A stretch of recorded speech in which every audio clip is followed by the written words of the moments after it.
Manajemen ASN. Selamat malam, berjumpa kembali dengan saya Rizal Budi Raharjo, peserta pelatihan dasar CPNS tahun anggaran 2021. Nah, pada kesempatan kali ini, saya akan mereview materi mengenai manajemen ASN yang telah disampaikan oleh pengampu materi, yaitu Bapak Kusyanto, serta saya akan men-sharingkan pembelajaran secara sinkronus dan asinkronus. Metode pembelajaran.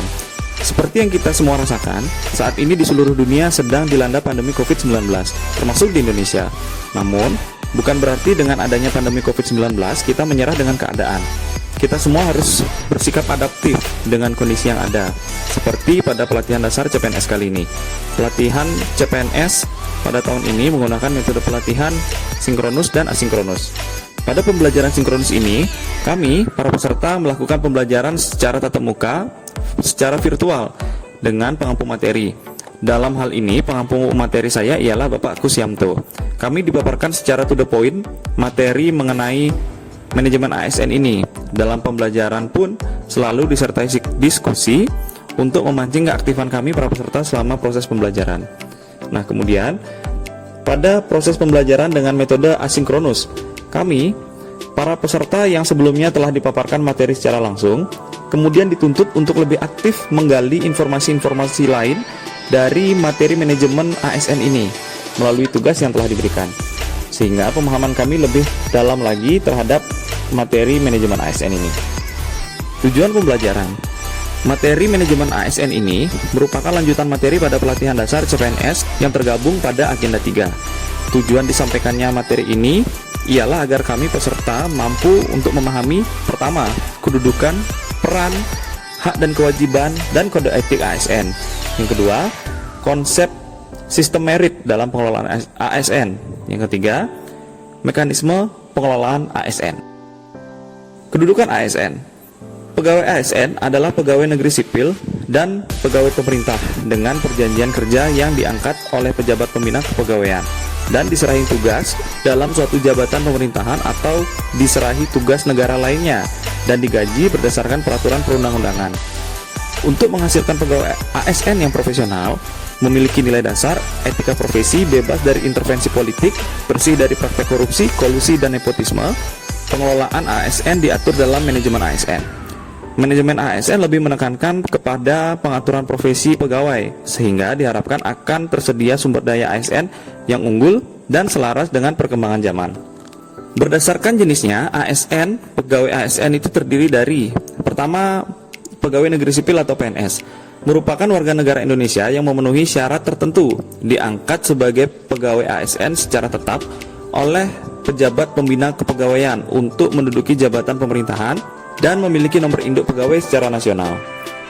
Dan yang lagi satu merupakan pegawai pemerintah dengan perjanjian kerja atau PPPK, adalah warga negara Indonesia yang memenuhi syarat tertentu yang diangkat berdasarkan perjanjian kerja untuk jangka waktu tertentu dalam rangka melaksanakan tugas pemerintahan sesuai dengan kebutuhan instansi pemerintah dan ketentuan perundang-undangan.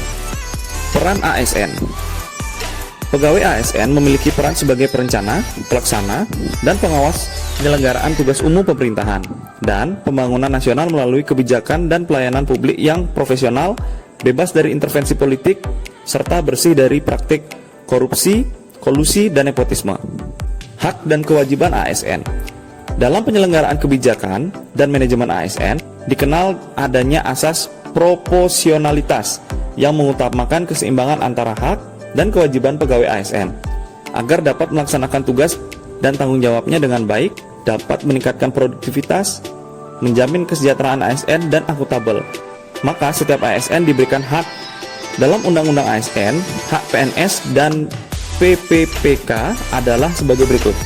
PNS berhak memperoleh gaji, tunjangan, dan fasilitas, cuti, jaminan pensiun dan jaminan hari tua, perlindungan, dan pengembangan kompetensi.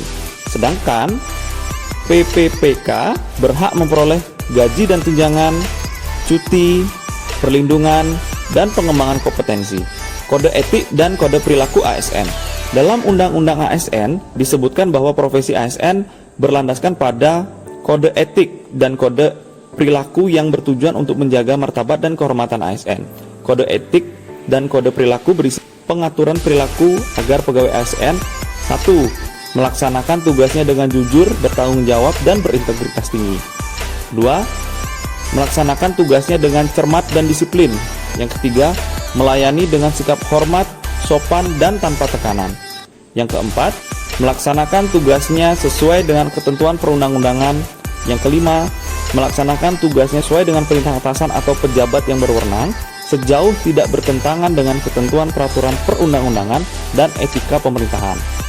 Yang ketujuh, menjaga kerahasiaan yang menyangkut kebijakan negara. Dan yang terakhir, menggunakan kekayaan dan barang milik negara secara bertanggung jawab, efektif, dan efisien. Demikian review singkat materi ASN ini. Semoga dapat memberikan gambaran mengenai proses pembelajaran saya selama mengikuti kegiatan pembelajaran secara sinkronus dan asinkronus. Saya ucapkan terima kasih.